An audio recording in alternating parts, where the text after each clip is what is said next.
Hey guys, Carlz0r here, and today we're going to be playing Teslagrad. This is a side-scrolling puzzle platformer that gets its main gameplay elements and puzzle elements from its use of electronics and magnetism and electromagnetism, as you could probably tell from the Tesla portion of the title. Taking a quick look at the options menu here, you see your pretty standard stuff. Under graphics, you can change the lighting quality, VSync, resolution, whether it's windowed or not. And in the audio section, you can change the audio in several different ways, which I always appreciate. That's always really nice to have, and especially for recording and stuff like that. You can also rebind the controls to anything you like on your gamepad or keyboard, which is always also nice to see. Rebindable keys is awesome. And there's also several different options for language that you can choose from here. Several of these, I don't even know what they are, but it's nice that they're there, in case you speak those languages. In fact, there's a few more that direction. Anyway, one small complaint that I have, and it's just a kind of nitpicky thing, is the options, or the menus themselves in this game. They kind of do this wiggling thing when you select through them, and the one that you're deselecting and the one that you're selecting to both kind of do this wiggling thing. And if you're not paying attention to which one's highlighted as you're scrolling through them quickly, it can be kind of confusing which one is actually selected. That's just a small thing. The gameplay itself is actually pretty great, which you'll see here in a moment. I'm going to start up a new game. I played a little bit of the game myself just to kind of get a feel for it. So beginning here, we get a little bit of a storyline. We have this man dropping off a baby at this woman's house. She heads back inside and he runs off like he's being chased or something. And we have a lot of time passing now, as indicated by that clock above the house here. Fall comes, and then winter, and then rain season, suppose spring and summer. Because as we can tell in just a few moments here, a lot of time has passed. There's propaganda posters all over the place.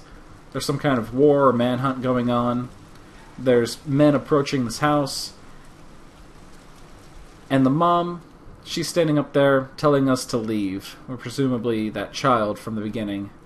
We've now grown up into a young boy, and we have to get out of here. There's something going on.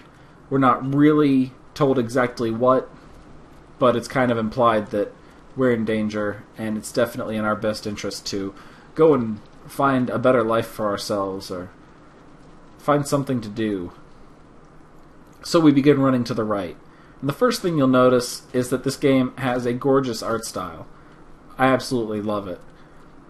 All the animations, the character sprites, the backgrounds, everything is drawn extremely charmingly and lovely. Some of these early platforming elements can be a little bit challenging, but fortunately you don't suffer too much if you mess up here at the beginning. You can just climb up. I should have taken that jump a little bit faster than I did. I hesitated, and I shouldn't have. But it's alright. You can just keep on running. We see one of those men there. He's waiting for us. We're going to go over his head. And just keep running. Through the rain. Climbing over the rooftops. We'll be getting to the meat of the gameplay soon enough, but for now we're on our way there.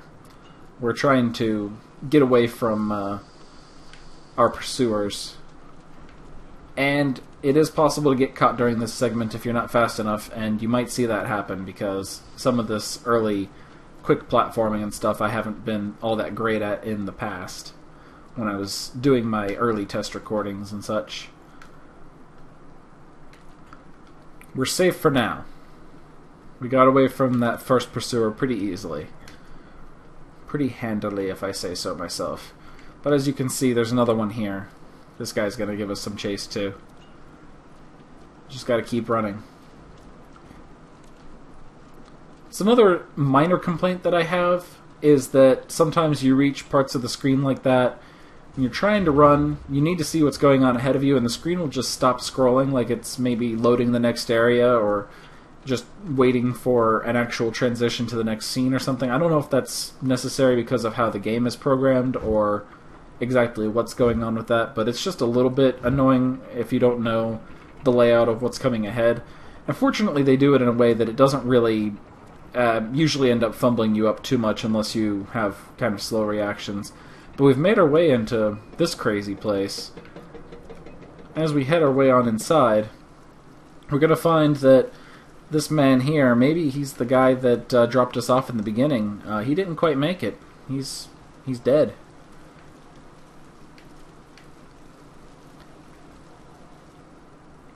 Get a little bit of information here about how the game is played, because we're about to get some early kind of out of our control gameplay, in the way that Portal starts you off by basically laying out the portals for you so that you can learn how to move through them.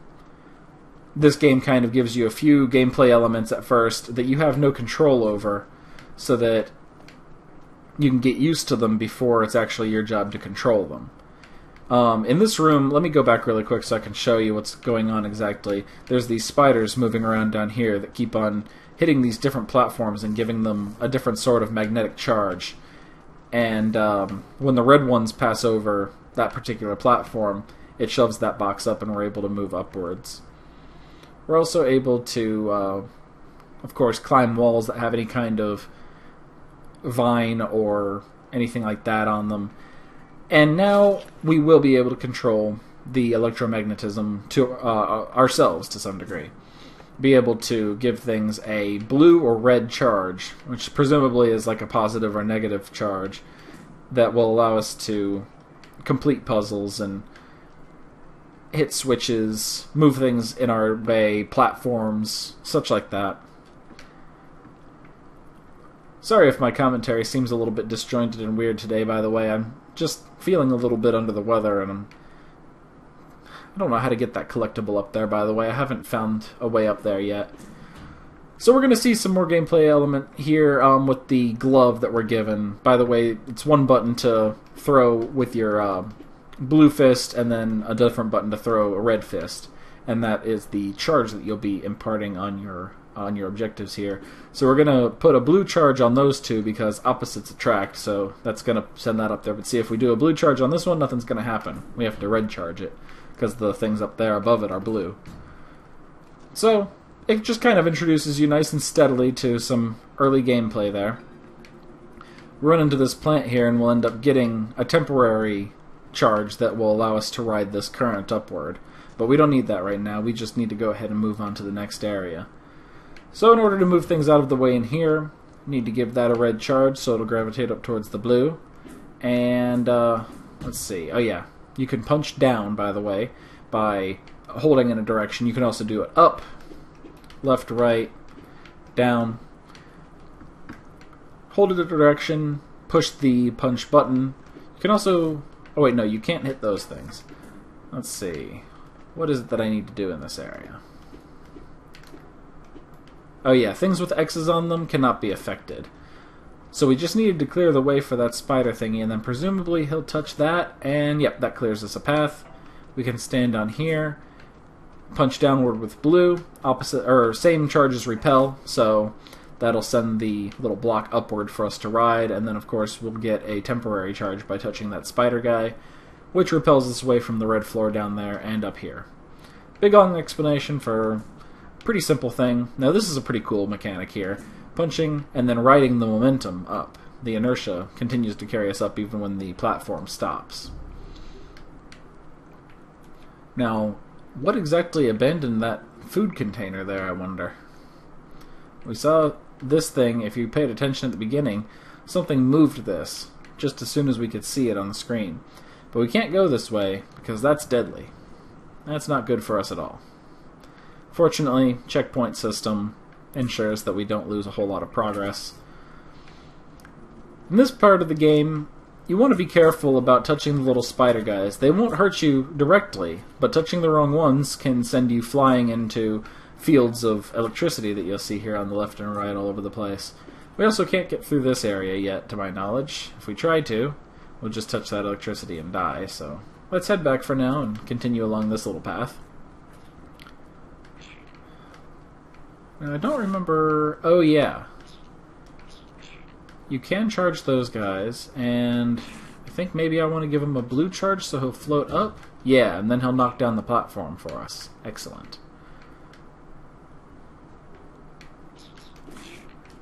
And we want to charge him red because... oh wait, no. Do we have to do anything with him at all? Yeah, we do. We need to make him opposite of the platform that we make, but also the platform and him have to be opposite from the blue there so that it will float upward. Excellent. We're very, very smart. We just don't know it. Use that to ride this platform around. Keep on changing the magnetic polarity there, and it'll carry us all around this level. Can't punch that because it's full of X's, so we need to figure out something else to do here. We can try hitting that. That's exactly what we needed to do. A lot of times, some of these early puzzles are more about, oh, I forgot to do something. Yeah, you can't make that jump. What am I, crazy? Can't make that jump. Sometimes these early puzzles are about trial and error and just learning the game mechanics and such. Oh yeah, we need to actually touch one of these spider guys. That's what we need to do.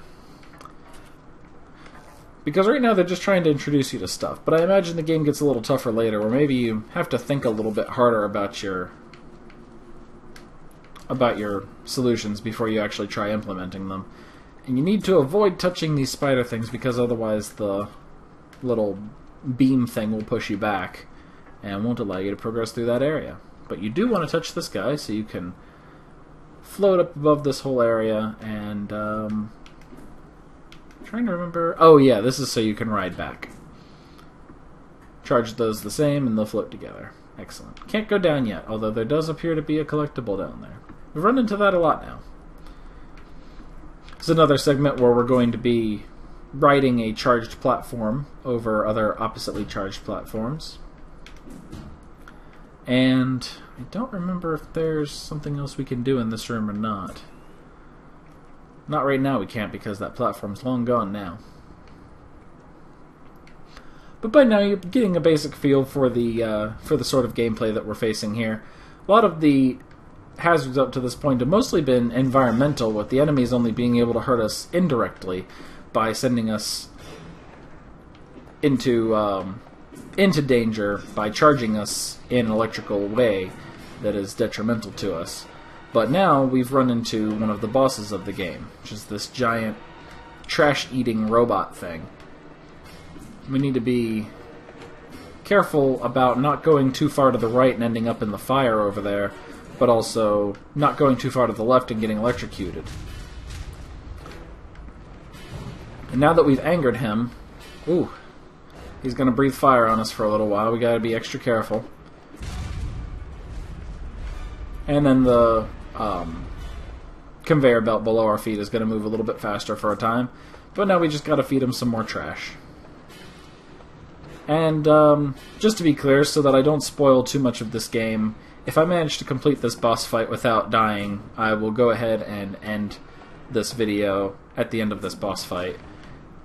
That way you'll be able to experience the rest of the game for yourself, but you'll have gotten a decent taste for what kind of things this game has in store for you if you decide to play it.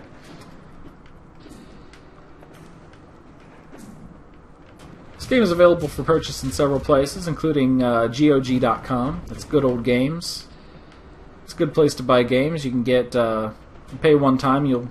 For a game, you'll develop a little library of DRM free copies that you can download anytime by logging into the website.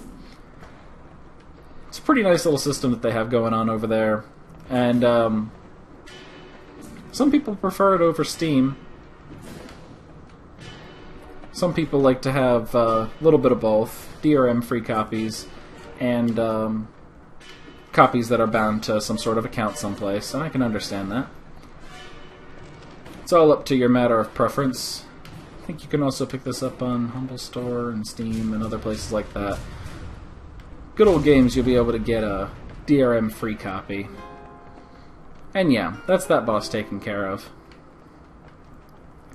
So, now you have Teslagrad. By the way, we can play around with these boxes a little bit, see how the magnetism works when we're fully able to mess with stuff. So you can't push these ones together because they're similarly charged, but they'll attract if they're oppositely charged. I always like games that have physics and then some kind of like neat gimmick. I guess, once again, if I already said this, gimmick I don't use in a negative way necessarily all the time. In this case, it's a positive thing. the magnetism and electromagnetism and electricity and all that kind of stuff, I think it's a pretty fun thing to add into a game like this. It reminds me a lot of Mag Runner, which I might do a video on in the future. It's a first-person game that is played similarly in some ways to Portal, except instead of portals to maneuver yourself around the level, you mainly deal with a form of magnetism. It works a little bit different to where opposites actually repel and similar poles actually attract. So, once again, a little bit different from how traditional magnetism works, but it's all done with like a little gun that you shoot things with and to give them positive and negative charges. This game is like kind of a side-scrolling version of that, and I find both games, I find games like this to be extremely enjoyable, so if this thing is like something that piques your interest, I'd definitely go and pick it up. Links will all be in the description down below. As always, thanks for watching, and I'll see you guys next time.